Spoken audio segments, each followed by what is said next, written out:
Hello बच्चों, कैसे हो आप सब बढ़िया।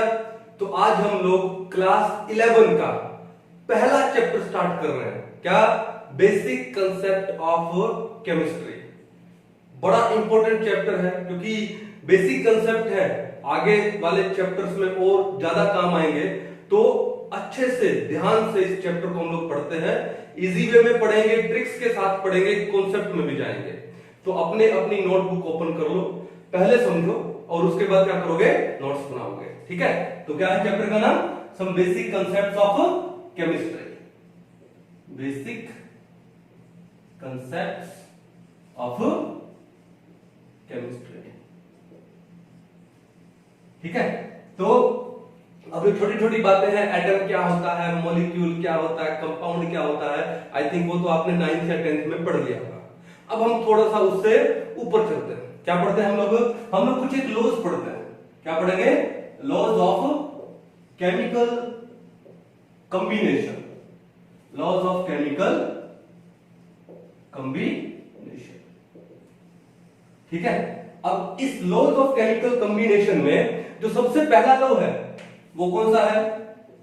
Law of conservation of mass. Law of conservation of मास। अब बात यह है, रटना नहीं है, जैसे हेडिंग दे रखी है आपको बस उसी को फॉलो करते रहिए। क्या बोला?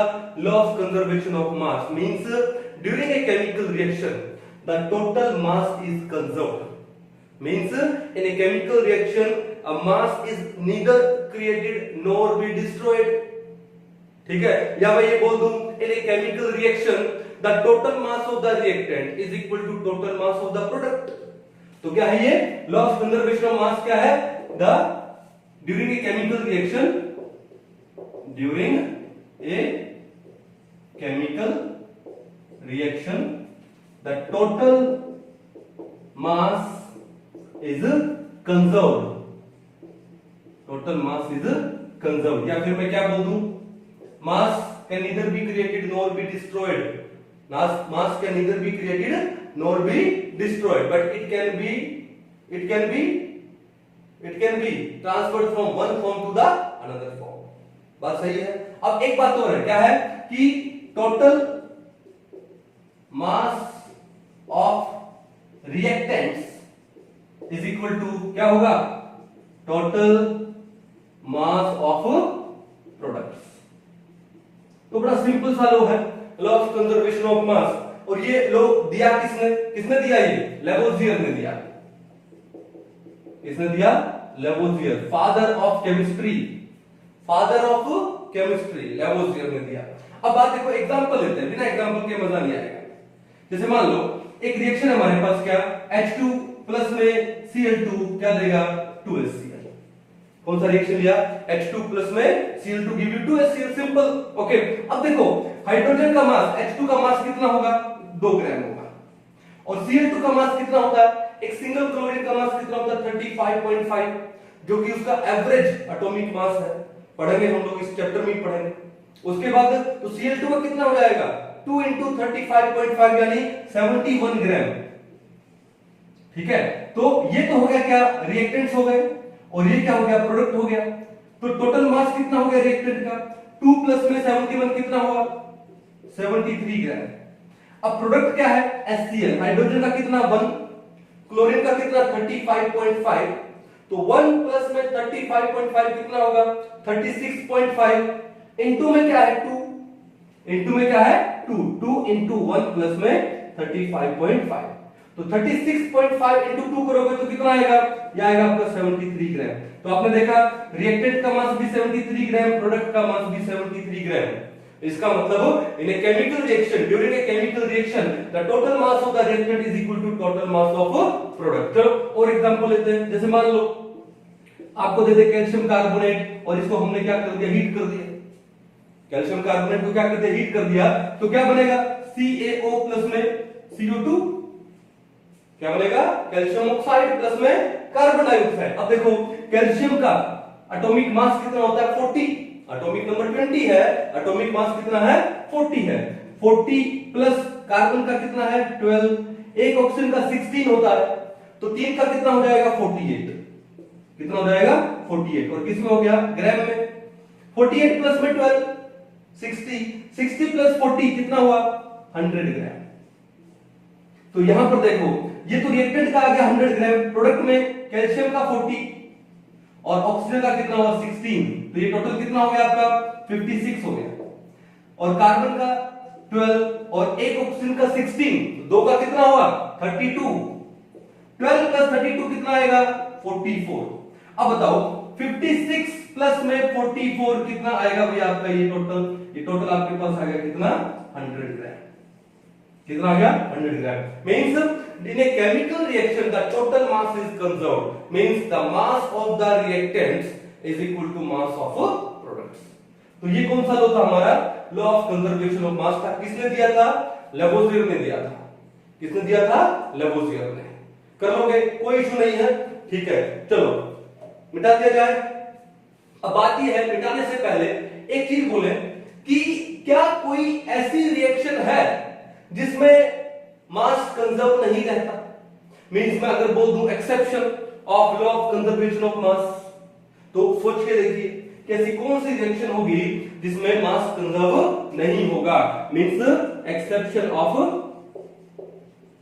Law of conservation of mass. क्या होगा बताओ, न्यूक्लियर रिएक्शन। अब जो न्यूक्लियर रिएक्शन होती है, चाहे वो आपका न्यूक्लियर फिशन हो या फ्यूजन हो, तो उसके अंदर मास कंजर्व नहीं होगा।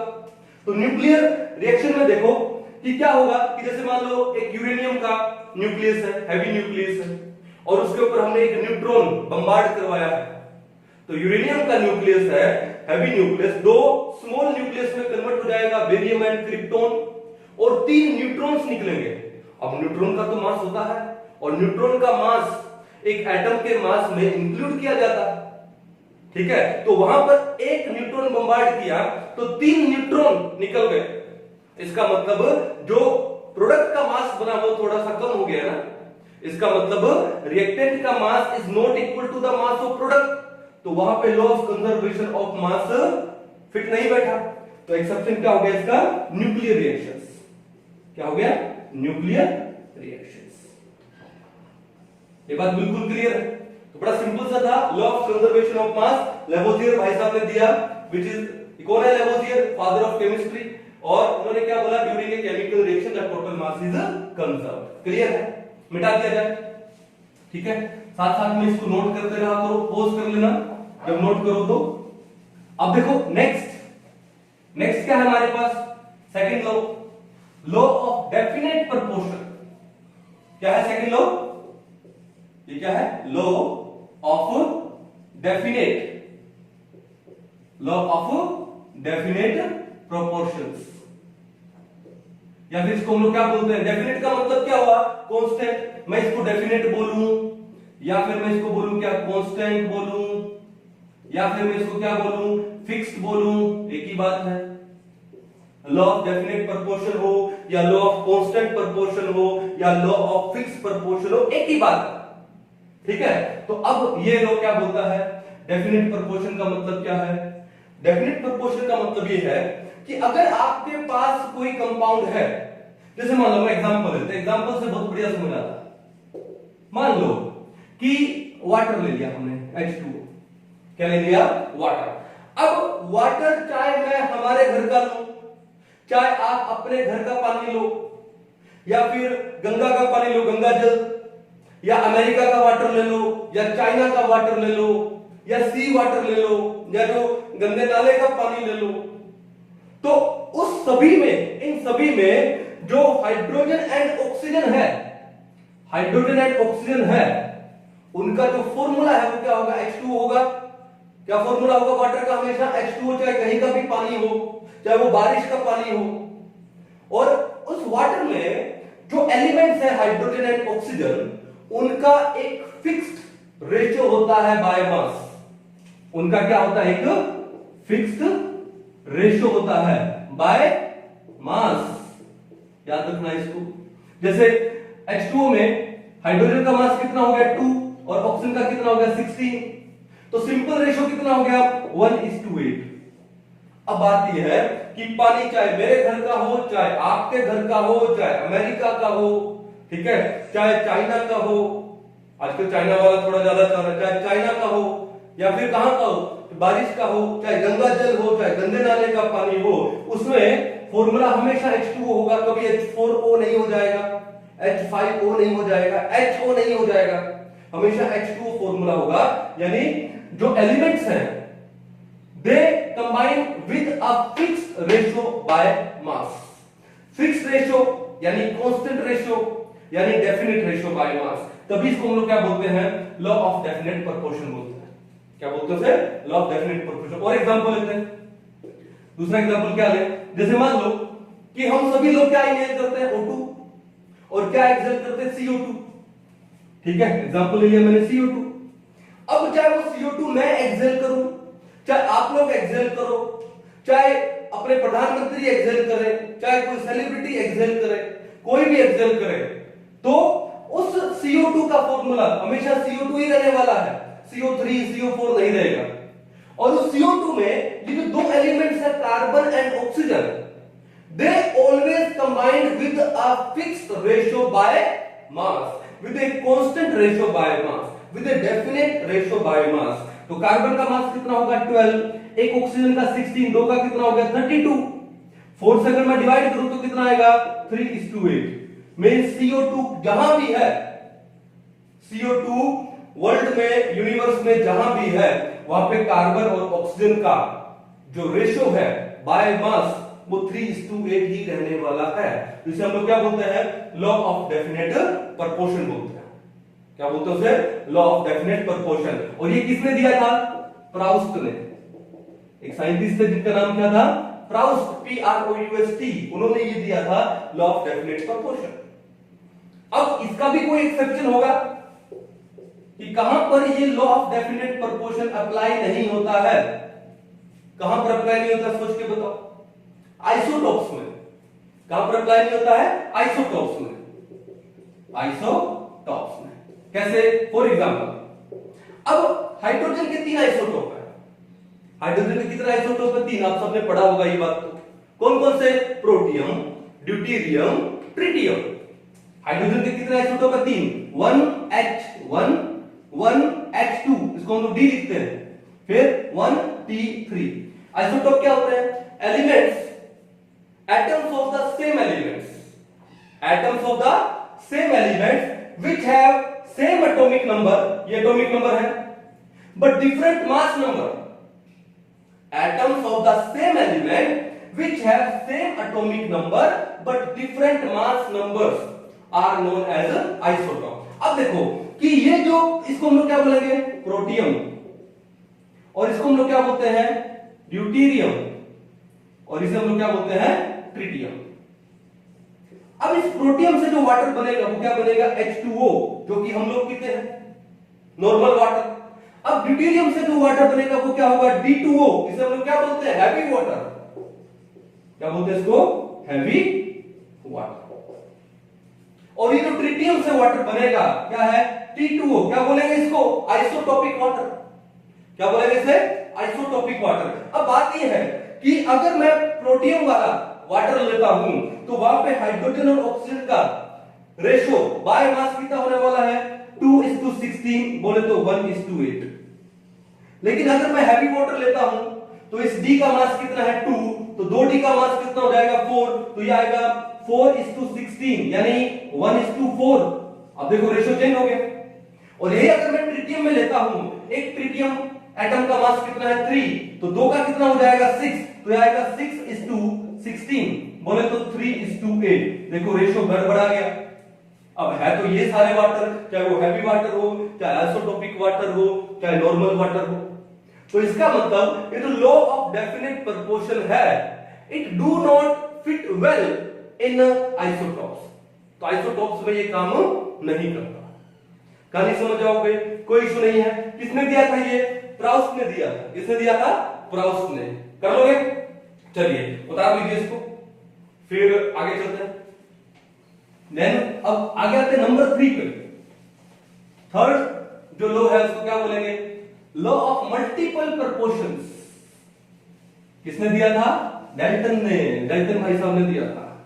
क्या दिया था, law of multiple proportion, law of multiple proportions किसने दिया? हमारे डेल्टन भाई साहब ने दिया। अब मैं आपको एक बात बता दूं कि I am a kind of guy जिसको साइंटिस्ट के नाम याद नहीं रहते हैं, रटा नहीं जाता भाई, ठीक है? ये किसने दिया, क्या दिया, बस होता ना कि जैसे मैं मेरा ऑनेस्टली बताऊं, मुझे मेरे पूरे रिलेटिव्स के नाम नहीं पता, ठीक है? बहुत सारे रिलेटिव्स हमारे 100, 150, लेकिन सबके मैं नाम नहीं जानता क्योंकि नाम याद नहीं रहते भाई। लेकिन यहां पर मेरे को नाम याद रहेगा। लॉ ऑफ कंजर्वेशन ऑफ मास किसने दिया? लेवोजियर ने दिया। लॉ ऑफ डेफिनेट प्रोपोर्शन किसने दिया? प्राउस ने दिया। लॉ ऑफ मल्टीपल प्रोपोर्शन किसने दिया? डेल्टन ने दिया। इसके बाद पढ़ने वाले हैं क्या? लॉ ऑफ रेसिप्रोकल प्रोपोर्शन किसने दिया? रिक्टर ने दिया। अब माइंड में आता है कि सर ये नाम कैसे याद रह गए? तो एक छोटा सा ट्रिक बताते हैं। क्या बताते हैं? ट्रिक बताते हैं, क्योंकि नाम को याद रखने में क्या कॉन्सेप्ट, नाम को याद रखना भाई, डेल्टन ने दिया तो दिया भाई, इसमें कोई कॉन्सेप्ट तो नहीं है, तो नाम कैसे याद करें? हालांकि एग्जाम पॉइंट ऑफ व्यू से इंपॉर्टेंट नहीं है, लेकिन अगर याद हो जाते तो द बेस्ट है, ठीक है ना? तो कैसे याद है देखो, तो मैं राजस्थान से बिलोंग करता हूं और मेरा जो स्कूलिंग वगैरह सब हुआ है सब हरियाणा में हुआ है, ठीक है? मैं बोल सकता हूं वन ऑफ द बेस्ट हुआ है, ठीक है? तो हरियाणा में कोई लड़का होता है तो उसको हम लोग क्या बोलते हैं? छोरा, ए छोरे, ठीक है? क्या बोलते हैं? छोरा। तो छोरा का पहला वर्ड, मैं मेरे बारे में बात कर रहा हूं, आई एम हरियाणवी छोरा, सी आई एम हरियाणवी छोरा। तो छोरा को हिंदी में क्या बोलेंगे? लड़का। क्या बोलेंगे? लड़का। अब राजस्थान में हूं, अब राजस्थान में तो छोरा नहीं बोलते, राजस्थान में तो लड़का हो जाएगा, तो छोरा बिकम्स लड़का, एल, छोरा बिकम्स लड़का, L. My name is Deepak Sharma, Deepak, DWPAK, तो क्या हो जाएगा? छोरा बिकम्स लड़का, कौन? दीपक, DWPAK, DWPAK। अब लाइफ में क्या बनना चाहते हो? ठीक है, लाइफ में बहुत कुछ बनना है, एक अच्छा मेंटर बनना है, कोशिश जारी है, उसके बाद और कुछ करना, बिजनेस भी करना है, यानी किसी अच्छी कंपनी में MD भी बनना है। क्या बनना है? MD, MD। हरियाणवी छोरा बिकम्स लड़का, who? Deepak, DWPAK, and wants to become an MD, simple, clear है? अब देखो C का मतलब क्या है? Conservation of mass, C means conservation, conservation of mass. और L का मतलब क्या हो गया? Lavoisier, Lavoisier father of chemistry. फिर D का मतलब क्या हो गया? Definite proportion, definite proportions. और P का मतलब क्या हो गया यहाँ पे? प्राउस्ट, P का मतलब क्या हो गया? प्राउस्ट। और M का मतलब क्या हो गया? Multiple proportions, multiple proportion. और D का मतलब क्या हो गया? डेल्टन। कितना इजी याद करना, तभी याद रहता है। अब उसके बाद, इसके बाद क्या पढ़ने वाले हैं? R, R का मतलब क्या है? रेसिप्रोकल प्रोपोर्शंस पढ़ने वाले हैं, reciprocal proportions, law of reciprocal proportions. अब रेसिप्रोकल प्रोपोर्शन कहां से? R से स्टार्ट होता है, तो इनकी जो साइंटिस्ट है वो भी कहां से होते हैं? R। R बोले तो रिक्टर, R बोले तो रिक्टर। कितना इजी है, साइंटिस्ट के नेम याद रखना, कर पाओगे, कोई इशू नहीं है। चले आगे, चलो। तो अब जैसे एक एग्जांपल और देता हूं कि इलेक्ट्रॉन का डिस्कवरी किसने किया, प्रोटॉन का किसने किया, न्यूट्रॉन का किसने किया, ये भी याद रखने का एक सिंपल सा ट्रिक दे देता हूं। कैसे ट्रिक दूं? देखो ध्यान से, कि एक स्टोरी बता देता हूं आपको कि जब हम लोग क्लास 10 में थे, बोर्ड के एग्जाम थे हमारे, तो क्या होता था कि कुछ लोग होते हैं ना जिनको किसी चीज को याद करना तो वो लिख लिख के याद करते हैं, तो I was one of them. हम लोग लिख लिख के याद करते थे ताकि वो कॉन्सेप्ट अच्छे से क्लियर हो जाए। अब जब आप लिख लिख के याद करोगे किसी चीज को, तो क्या होगा? नोटबुक काफी भरेगी, नोटबुक तो भरेगी भरेगी, आपके जो पेन है, पेन वो बहुत खाली होंगे, ठीक है? तो आपके पेन लगेंगे। तो हमारे टाइम में एक पेन बड़ा फेमस होता था, कौन सा?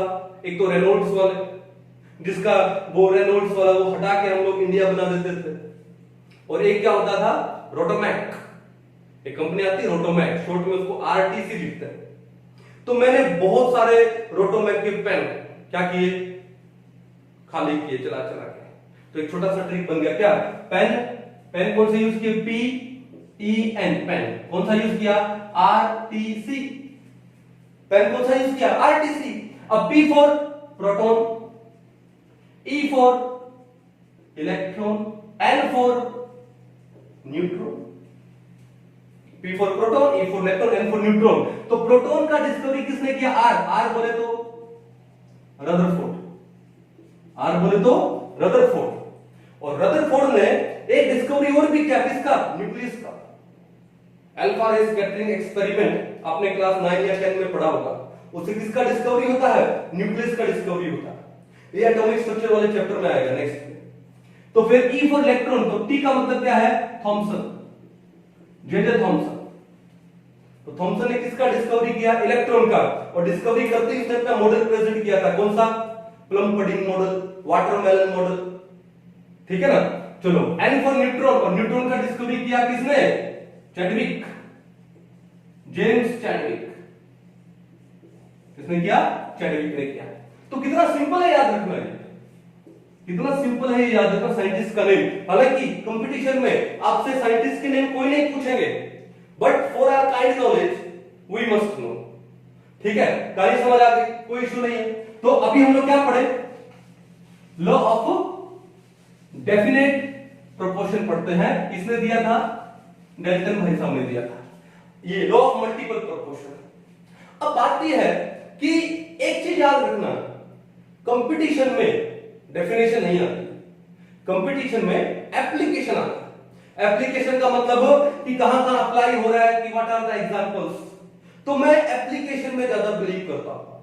अब लॉ ऑफ मल्टीपल प्रोपोर्शन में आपको एग्जांपल देके समझाता हूं। एग्जांपल लेते हैं, जैसे मान लो कि जो कार्बन है वो ऑक्सीजन के साथ में कितने टाइप के कंपाउंड फॉर्म कर सकता है।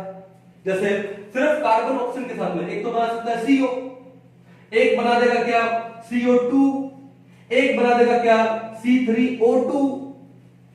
ये कुछ कंपाउंड फॉर्म किए जिसमें सिर्फ कार्बन एंड ऑक्सीजन है और कोई नहीं है।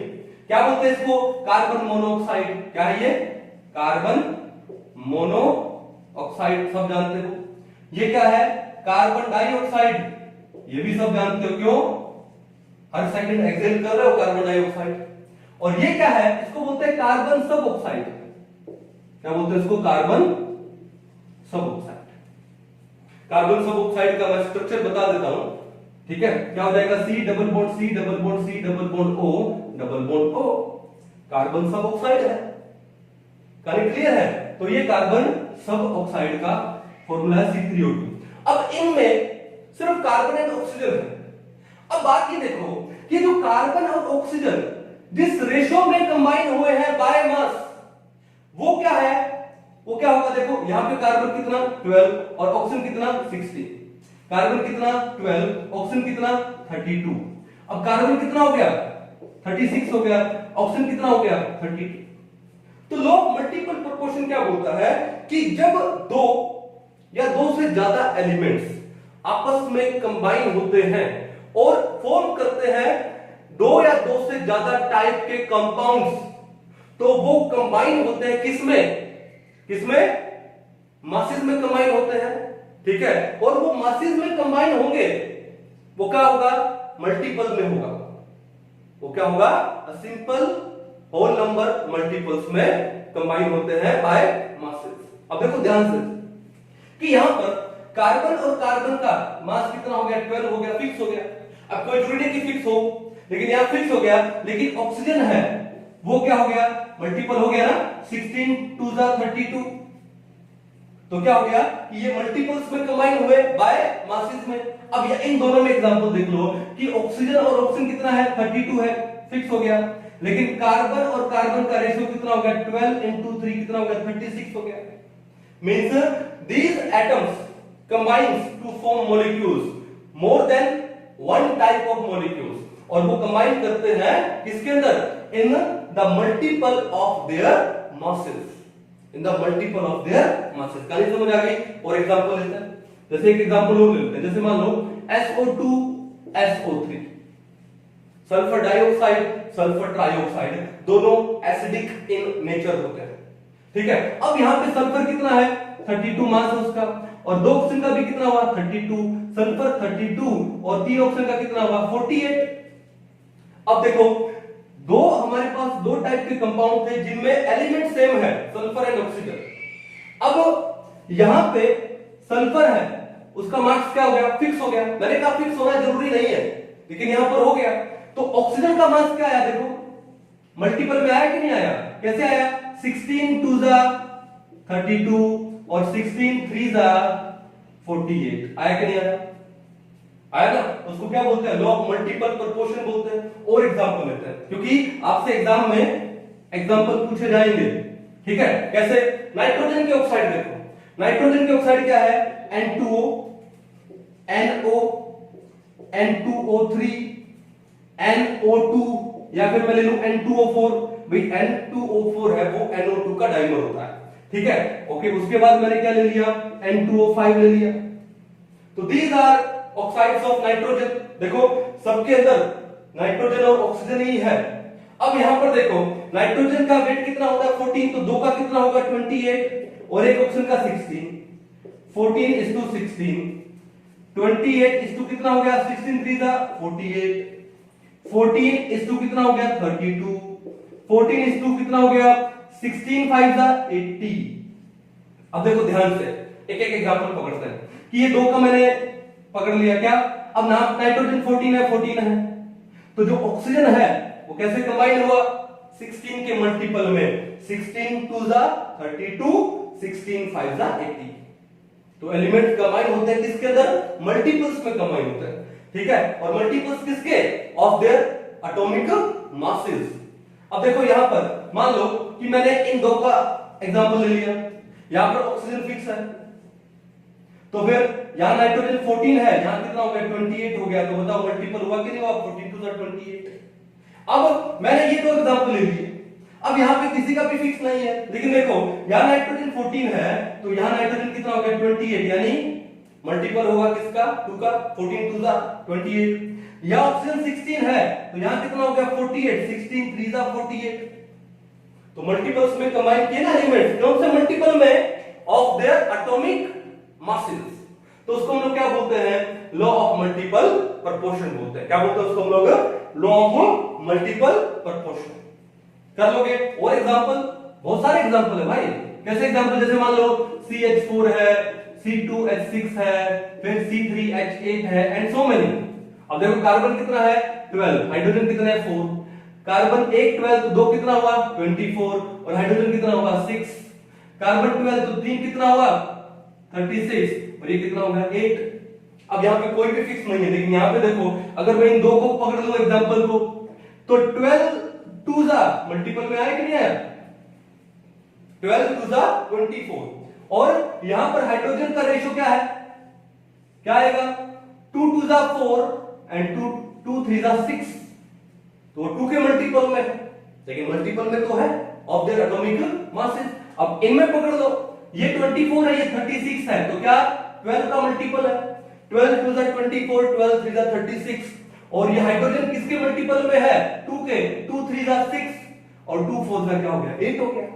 तो किसको शो करेगा, लॉ ऑफ मल्टीपल प्रोपोर्शन। अब आपके पास क्या है, एग्जाम में क्वेश्चन आए which among the following shows laws of multiple proportion. आपने देखा कि काफी सारे आपको एग्जांपल देंगे और उन एग्जांपल में जो एटम्स हैं आप देख लेना एक ही टाइप के है क्या, हाँ है, तो भैया वही आपका आंसर हो गया, वही आपका क्या हो गया आंसर हो गया।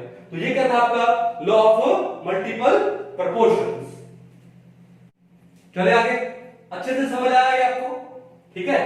चलो एग्जाम्पल काफी आने चाहिए भैया आपको। अब आगे आते हैं नंबर 4 पे। नंबर 4 कौन सा है, लॉ ऑफ रेसिप्रोकल प्रोपोर्शंस। मैं आपको एक सिंपल बात बोल दूं कि ये जो लॉ ऑफ रेसिप्रोकल प्रोपोर्शन है किसने दिया था रिक्टर ने, हमने पढ़ा, लेकिन उसकी डेफिनेशन मुझे आज तक याद नहीं हुई। जो चीज रटनी पड़े तो उसको फायदा नहीं है करने का, ठीक है। तो कंपटीशन में क्या आता है, क्या आता है, एप्लीकेशन आती है। तो इस लॉ ऑफ रेसिप्रोकल प्रोपोर्शन को मैं आपको सबसे सिंपलेस्ट वे में समझाता हूं ये क्या होता है, ठीक है। तो क्या है number 4, law of reciprocal proportions. Proportions. किसने दिया था? रिक्टर भाई साहब ने दिया था। अब रेसिप्रोकल प्रोपोर्शन तो समझ गए होंगे ना कि जब दो एलिमेंट्स हैं जिनका एक फिक्स वेट है, अगर वो तीसरे एलिमेंट के साथ कंबाइन करते हैं सेपरेटली, तीसरा एलिमेंट जिसका भी वेट फिक्स है उसके साथ कंबाइन करते हैं सेपरेटली, तो क्या होगा? उनका रेशियो या तो सेम होगा या फिर कुछ क्या रेसिप्रोकल में होगा। ठीक है, कंफ्यूजिंग लगा ना आपको? एग्जांपल देता हूं, एग्जांपल देता हूं। क्या है? एक एग्जांपल या सिंपल सा क्या, CH4 H2O, और कौन सा एग्जांपल ले लें? और एग्जांपल ले लें हम लोग क्या, CO2। ठीक है, हमेशा जब भी आपको लॉ ऑफ रेसिप्रोकल प्रोपोर्शन देगा तो 3 फॉर्मूला तो जरूर देगा। आपको कैसे डिटेक्ट करना है कि ये law of reciprocal proportion show करेंगे या नहीं, ध्यान से देखो। 3 एग्जांपल दिए उन्होंने, अब 3 में दो के पेयर बना लो। पहले मैंने इसके पेयर बना लिए, फिर इसके पेयर बना लिए, फिर बाद में इसका और इसका पेयर बना लिया। कहानी समझ लो? 3 में दो के पेयर बना लो। अब दो के जो पेयर बनाओगे तो भैया ध्यान रखना उनके अंदर कोई एक एलिमेंट कॉमन होगा, सेम होगा। अब जैसे CH4 और H2O में कौन सा एलिमेंट सेम है? हाइड्रोजन सेम है। क्या उसका नंबर कितना भी हो, कोई एक एलिमेंट सेम होगा, और जो एलिमेंट सेम होता है वो रिपीट नहीं होता है। अब इन दो में देखो, इन दो में कौन सा एलिमेंट सेम है? ऑक्सीजन, ऑक्सीजन ये सेम है। इन दो में कौन सा एलिमेंट सेम है? Carbon, carbon. तो आंख बंद करके बोल देना क्या है कि ये law of reciprocal proportion show करेंगे। मैं दोबारा से बता देता हूं, एक नया एग्जांपल देखिए, एक एग्जांपल और ले लेते हैं। कैसे ले? जैसे मान लो क्या लिया हमने, एक तो ले लिया PH3, एक ले लिया क्या P2O5, और एक हमने क्या ले लिया H2। कि ये जो हमने एग्जांपल लिए, क्या ये law of reciprocal proportion show करेंगे? तो मैंने आपको सिंपल सा मेथड क्या बताया कि 3 एग्जांपल देगा, दो के क्या बना लो, सेट बना लो। ठीक है, अब बना करके देखो कोई एक एलिमेंट, क्या उसका नंबर कितना भी हो, कॉमन होना चाहिए। अब PH3 और P2O5 में कॉमन क्या है? अंडरलाइन कराऊं मैं, फास्फोरस कॉमन है, सही जा रहा है, और जो कॉमन है वो रिपीट नहीं होना चाहिए। तो अब इन दोनों में कॉमन क्या है? ऑक्सीजन कॉमन है, सही जा रहा है, और इन दोनों में कॉमन क्या है? हाइड्रोजन कॉमन है। तो आंख बंद करके क्या बोलोगे कि these will show law of reciprocal proportion. ये law of reciprocal proportion show करेंगे। और एग्जांपल लेते हैं, NH3 H2O या फिर N2O5, क्या ये law of reciprocal proportion show करेंगे? देखते हैं। पहले क्या किया, ये दो का सेट, फिर ये दो का सेट, फिर इन दो का सेट लिया। इन दोनों में कॉमन क्या है? हाइड्रोजन कॉमन है। इन दोनों में कॉमन क्या है? ऑक्सीजन कॉमन है। और इन दोनों में कॉमन क्या है? नाइट्रोजन कॉमन है। तो बताओ law of reciprocal proportion show करेगा कि नहीं करेगा? करेगा। डेफिनेशन जरूरी नहीं है कंपटीशन में, क्या जरूरी है? एप्लीकेशन। क्या आएगा? Which among the following will show law of reciprocal proportion. Simple सा मेथड, कर पाओगे, कोई इशू नहीं है ना। और एग्जांपल आप चाहो तो मोर एग्जांपल दे सकता हूं, देखो ध्यान से। H2S SO2 और क्या दे दिया हमने? H2O। ठीक है, अब देखो ध्यान से, दो के पेयर बनाते हैं, ये दो और ये दो। इन दोनों में कॉमन क्या है? सल्फर कॉमन है। इन दोनों में कॉमन क्या है? ऑक्सीजन कॉमन है। और इन दोनों में कॉमन क्या है? हाइड्रोजन कॉमन है। क्या शो करेगा? Law of reciprocal proportion show करेगा। ठीक है, आपका जो क्वेश्चन है जो बहुत टफ होने वाला था वो 2 सेकंड के अंदर हो गया।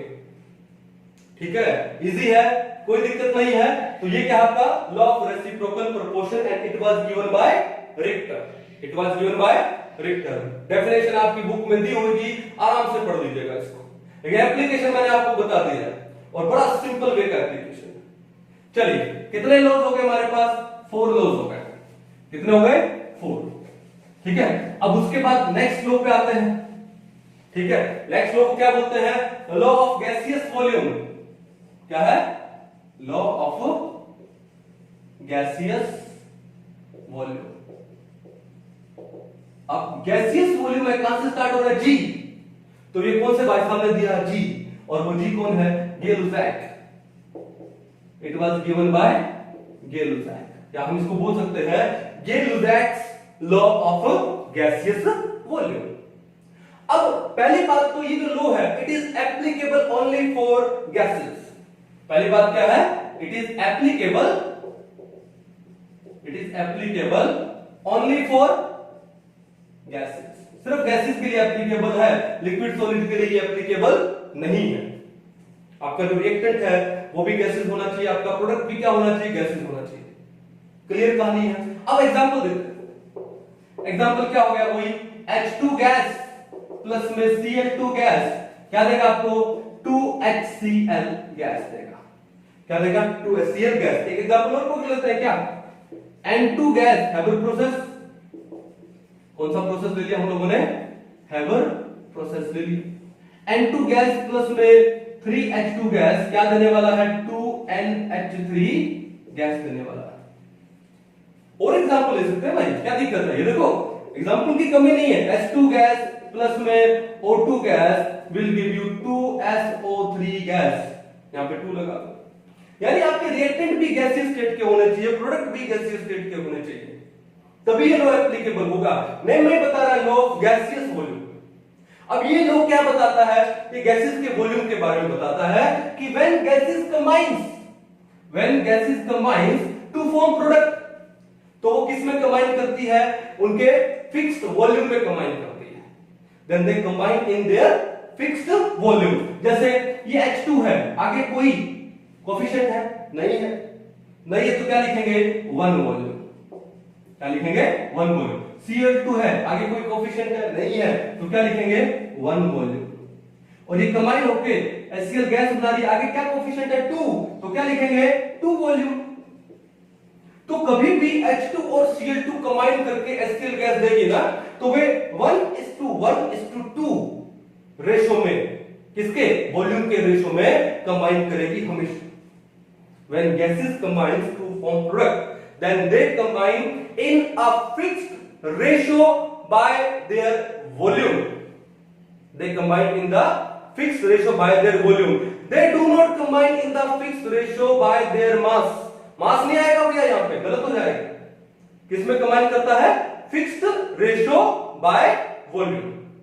ठीक है, अब बाय वॉल्यूम भी लिख सकते हो, और उस वॉल्यूम को मैं एक्सप्रेस कर दो किसमें, मोल्स में या फिर मॉलिक्यूल्स में। तो 1 वॉल्यूम है, मैं लिख दूंगा क्या, 1 मोल, या फिर ये क्या हो जाएगा, 2 मोल, इसमें लिख सकता हूं। या फिर 1 मॉलिक्यूल, ये क्या हो जाएगा, 2 मॉलिक्यूल्स, क्या हो जाएगा, 2 मॉलिक्यूल्स। तो ये Lussac law of gases volume क्या है कि when gases combines together to form a gaseous product, then they combine in their fixed ratio by volume or by moles or by molecules. यहां पर मास नहीं आएगा, ध्यान रखना, ठीक है। अब यहां पर आ जाओ, SO2 पे आ जाओ, तो SO2 क्या है, कोफिशिएंट क्या है, 2, तो ये क्या हो गया, 2 वॉल्यूम। इसके आगे क्या 1 है, तो ये क्या हो गया, 1 वॉल्यूम, और ये कितना हो गया, 2 वॉल्यूम हो गया। तो कभी भी SO2 और O2 है, कंबाइन करके SO3 बनाएंगे, then they will combine in the ratio of 2:1:2, किसमें, by volume। ठीक है, अब यहां पर आ जाते हैं, क्या है, 1 वॉल्यूम, ये कितना हो गया, 3 वॉल्यूम, और ये कितना हो गया, 2 वॉल्यूम। तो कभी भी नाइट्रोजन और हाइड्रोजन है, वो कंबाइन करेंगे, क्या बनाएंगे, अमोनिया बनाएंगे, then they will combine in the fixed ratio by volume 1:3:2। और वॉल्यूम की जगह मैं यहां पर मोल लिख सकता हूं, चलेगा। मोल की जगह मैं मॉलिक्यूल लिख सकता हूं, चलेगा। बट यहां पर मास को नहीं लिख सकता हूं, गलत हो जाएगा। तो इसको हम लोग क्या बोलते हैं, law of gaseous volume, and it was given by Gay Lussac. Gaseous ji ने दिया है, किसने दिया, जी ने। रेसिप्रोकल प्रोपोर्शन किसने दिया, रिक्टर ने, आर। कंजर्वेशन ऑफ मास किसने दिया, एल, लेवोजियर ने दिया। डेफिनेट प्रोपोर्शन किसने दिया, पी, प्राउस ने दिया। और मल्टीपल प्रोपोर्शन किसने दिया, डाल्टन ने दिया। बड़े इंपॉर्टेंट ये गैस लॉज हैं, इसको उतार लो एक बार। चले आगे, अच्छे से समझ आ गया, नोट कर लिया आप लोगों ने। तो बढ़ते हैं, 2 गज की दूरी रखते हैं, चलो अब आगे बढ़ते हैं। चलिए आगे बढ़ते हैं, ठीक है। कौन सा लो आएगा अभी, कितने हो गए, 4 5 6 आएगा। 6 कौन सा आएगा, बर्जीलियस हाइपोथेसिस, बर्जीलियस हाइपोथेसिस। अब बर्जीलियस हाइपोथेसिस किसने दिया, बर्जीलियस ने दिया, ठीक है। आप लोगों ने शायद इसके बारे में पहले नहीं सुना होगा, ठीक है। ये है क्या, देखो ध्यान से। तो बर्जीलियस भाई साहब ने क्या बोला, इन्होंने बोला कि at same temperature and pressure, कि अगर प्रेशर और टेम्परेचर को कांस्टेंट कर दे, ठीक है, than equal volume of all the gases, then equal volume of all the gases contain equal क्या, number of atoms, equal number of atoms। तो ये किसने दिया, बर्जीलियस भाई साहब ने दिया कि अगर टेम्परेचर एंड प्रेशर कांस्टेंट हो जाए तो equal volume of all the gases contains equal number of atoms, equal number of atoms. ये चीज को हाईलाइट करना है, equal number of atoms. Example लेते हैं, एग्जांपल क्या लिया कि H2 गैस प्लस में Cl2 gas will give you 2HCl gas, simple. तो क्या बोला इन्होंने कि अगर टेम्परेचर और प्रेशर कांस्टेंट हो जाए, कर दिया, तो equal volume of all the gases contain equal number of atoms. तो भैया इसका वॉल्यूम कितना है, अभी पढ़ा गेल-ज़ैक लो पढ़ा हम लोगों ने ऑफ गैसेस वॉल्यूम, तो ये कितना है 1 वॉल्यूम, ये कितना है 1 वॉल्यूम, ये कितना है 2 वॉल्यूम, ये तो है। तो उसने क्या बोला कि same temperature and pressure equal volume of all the gases contains equal number of atoms. तो 1 वॉल्यूम है तो कितना हुआ 1 एटम 2 एटम्स, हुआ कि नहीं हुआ। Equal volume contains equal number of atoms. अगर 1 वॉल्यूम है तो उसमें एटम भी कितना होगा 1 एटम हो जाएगा, 2 वॉल्यूम है 2 एटम्स हो जाएगा, 10 वॉल्यूम है 10 एटम्स हो जाएगा, सिंपल सी बात। बट इस बात में भी प्रॉब्लम है। अगर मैं एक सिंपल होल नंबर रेशियो ले लेता कि भैया अब ये वैसे ही देखा जाती है तो होल नंबर रेशियो 1:1:2, लेकिन ये 2 की जगह अगर मैं 1 लूं तो यानी मैं इस सबको डिवाइड कर दूं किससे 2 से, तो ये क्या हो जाएगा, इस 2 को 2 से डिवाइड करोगे ये आएगा क्या 1 एटम, जच रहा है, कोई दिक्कत नहीं। लेकिन ये क्या आएगा half atom, oh my God, और ये भी कितना हो गया हाफ एटम हो गया। अब इसका मतलब है कि एटम को आपने हाफ कर दिया, एटम को आपने डिवाइड कर दिया। बट डाल्टन एटॉमिक थ्योरी क्या बोलती है कि जो एटम होता है वो इनडिविजिबल होता है। Atom is the smallest particle, smallest which can not be divided further. लेकिन यहां पर तो आप एटम को हाफ कर रहे हो भाई, और एटम इज इनडिविजिबल। तो ये हाइपोथेसिस यहीं पर क्या हो गया, फेल हो गया। ठीक है, बर्जीलियस की एक छोटी सी गलती ने उसके इस हाइपोथेसिस को फेल कर दिया, और वो छोटी सी गलती क्या थी, एटम्स। क्या थी, एटम्स। अब एक की गलती का फायदा दूसरा उठाता, ठीक है। तो जैसे ही गलती हुई उसके बाद नेक्स्ट साइंटिस्ट आए, कौन आए हमारे, एवोगैड्रो भाई साहब, नाम तो सुना ही होगा।